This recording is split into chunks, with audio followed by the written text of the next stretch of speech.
Hey everybody, Ryan from Rhino Hockey Channel here. Alright, gonna be going over the Pittsburgh Penguins 2021-2022 season preview. If you have not done so already, hit that like button, hit that subscribe button, hit that share button as well. And also, let me know what you think in the comments if you agree, disagree. And make sure to hit that notification bell and right next to the subscribe button so you can be notified when I drop a new video. Alright, let's get started. Oh, and be civil in the comments. Let's get started. Alright, the additions for the Penguins. They re-added Philip Hollander, a 2023 7th round pick from Toronto for Jared McCann. They re-added Dominic Simon, 1 year, $750,000. Brock McGinn, 4 years, $2.75 million. Kind of surprised on the term on that one, but hey, they must see something they like in Brock McGinn. They added Philip Lindbergh, 2 years, $925,000. Taylor Fedun, 1 year, $750,000. Michael Chaput, 1 year, $750,000. Dan Hayden, 1 year, $1.1 million. And Louis Domingue, 1 year, $750,000. Now, I can't say any of those stand out as they're going to blow you away this season, but who knows, maybe Heinen surprises. On the subtraction side, they lost Jared McCann to Toronto via trade, Cody Ceci to Edmonton, oh darn, Frederick Gaudreau to Minnesota, Maxime Legacy to Tampa, Pontus Aberg to Ottawa, Kevin Zuckman to Minnesota, and Sam Miletich to Carolina. I can't say any of those. Maybe McCann is really going to hurt this team. And even then, McCann, I'm not sure it's necessarily going to hurt the team. But you're still losing a player. Alright, re-sign. They re-added re-signed Zach Aston Reese to a 1 year, $1.725 million contract. Radim Zorona re-signed 2 years, $750,000 per. Evan Rodriguez, 1 year, $1 million. And Teddy Bluger re-signed to 2 years at $2.2 million. Salary cap. They are sitting at $81 million, so they're actually sitting below the salary cap for once. That's rare for this Penguins team. $121,000 in cap space, so they don't have much room. So, but they are below.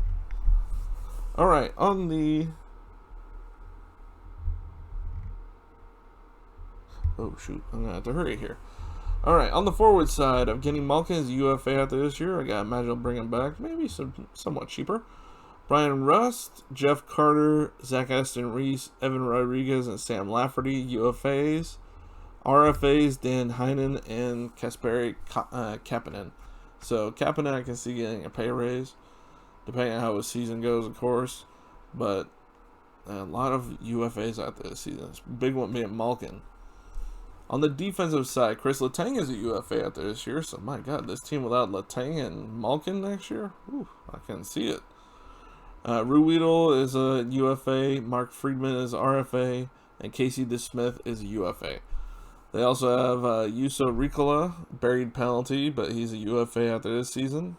I'm really surprised that he went through waivers. That's the surprising thing.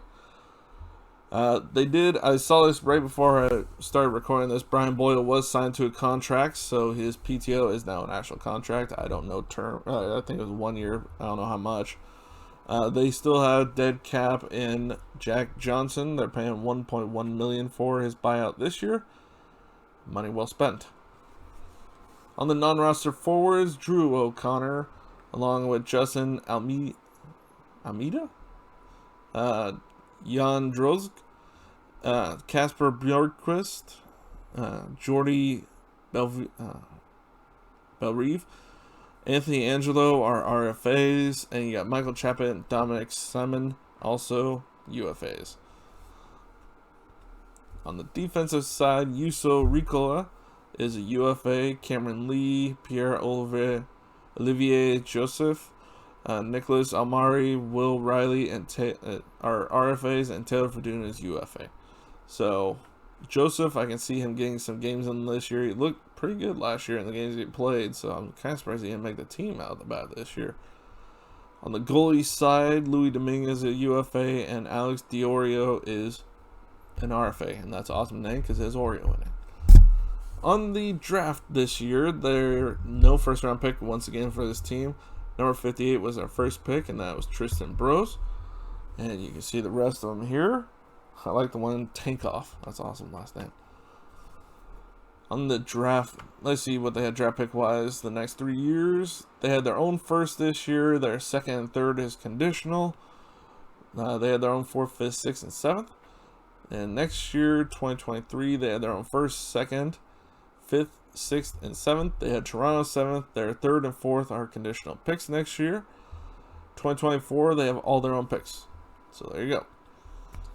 On the lineup side, this is where Cap Friendly, once again, go check them out. Great resource for anything cap related.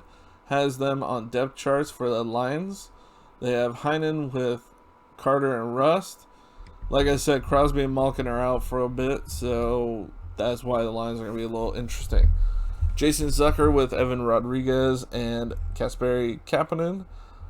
Brock McGinn with Bluger and Simon. And Drew O'Connor with Boyle and Lafferty. On the defensive side, they have Brian Dumoulin with Chris Letang, Michael Matheson with John Marino, and Marcus Pettersson with Chad Ruedel. So, there's that. Goalie side, Tristan Jarry with Casey DeSmith. Same duo as last year. And scratches, they have Jake Gensel's a scratch. What? No way in hell is Jake Gensel a scratch unless he's hurt. Zach Aston Reese, I don't see it being an outsider looking in either. Mike Friedman, okay, I can see that one. And then Malkin Crosby injured. Why would they have Jake Gensel, a guy who scored 23 goals and 57 points last year, as an extra? That makes no sense, Cap Friendly. Alright, training camp, they still technically have Anthony Angelo, Radim Zorona on there, and I can see Zorona even making the team, honestly.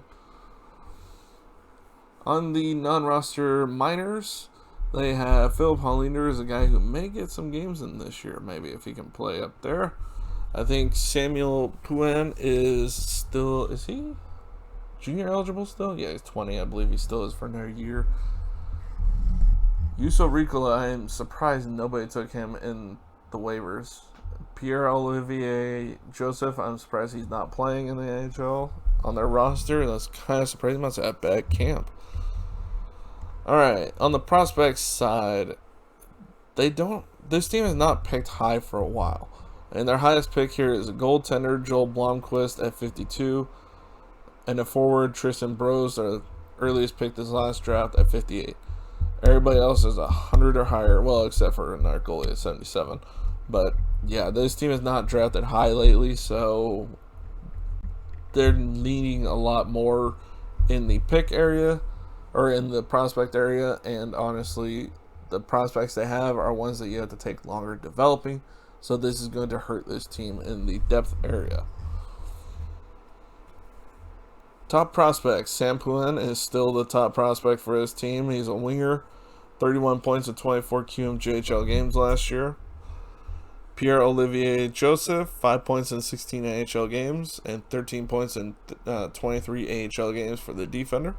I think he should be getting some games here this year, I'd imagine.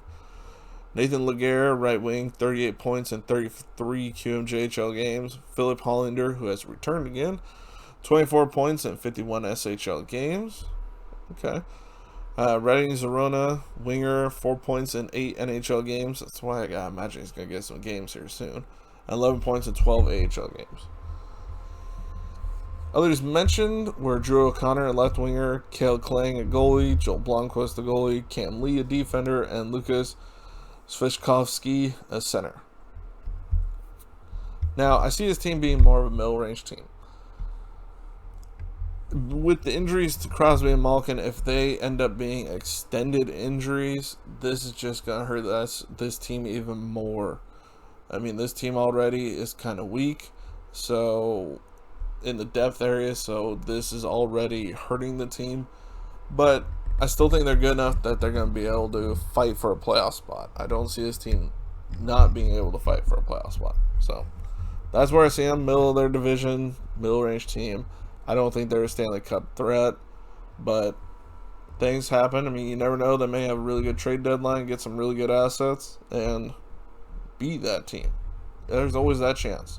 But as they sit now, with injuries and such, I see them being a middle range team. All right, That's all I got for you today for the Pittsburgh Penguins. I hope you enjoyed the video. If you did, please hit that like button, hit that subscribe button, hit that notification bell right next to it so you can be notified when I drop a new video. Make sure to share the video, and also let me know what you think in the comments. If you agree, disagree, that's fine. If you disagree, just be civil. That's all I ask, and I will see you next video. Bye, everybody.